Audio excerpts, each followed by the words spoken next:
Hello, my name is Kristina Park. I am a lecturer with the University of Washington in the College of Built Environments, and I'm talking about cultivating creativity. What you would see on your screen is myself in the upper left-hand corner speaking, and a cover of a newly published book, Cultivating Creativity by Iain M. Robertson. And on the upper right-hand side, you'd see a group of students standing in a circle looking at pieces of paper. And then you would also see in the lower right-hand corner pictures of rocks with a small cartooned figure of students journeying across these rocks. So what is cultivating creativity? It is a methodology of teaching that rejects the status quo and empowers students and educators to think expansively about approaching topics. This methodology is described in detail in the Cultivating Creativity book. This is a book that was published this summer by the late Iain M. Robertson, who was a professor at the University of Washington for a long time. He also taught many of the exercises in this book with the honors program.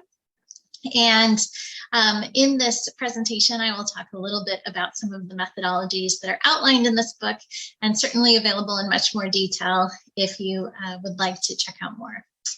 So I have had quite a bit of experience using the methodologies in the cultivating creativity mindset.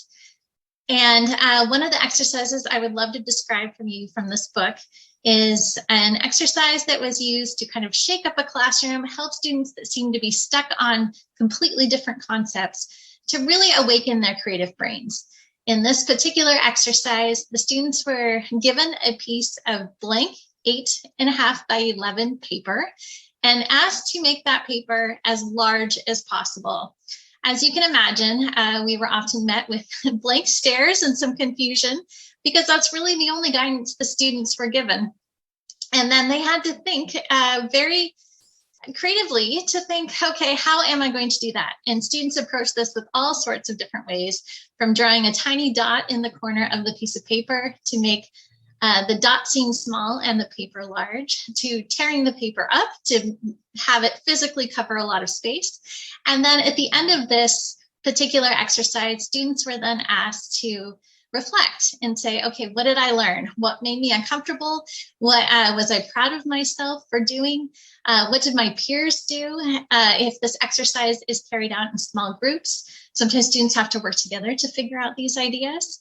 And so cultivating creativity really encourages students and instructors actually to try new things, to make mistakes, to learn from those mistakes through reflection, to use average everyday materials to look at the world differently, and to work with students to think beyond, a very standard syllabus and learning objectives to start to answer questions to which there are currently no answers.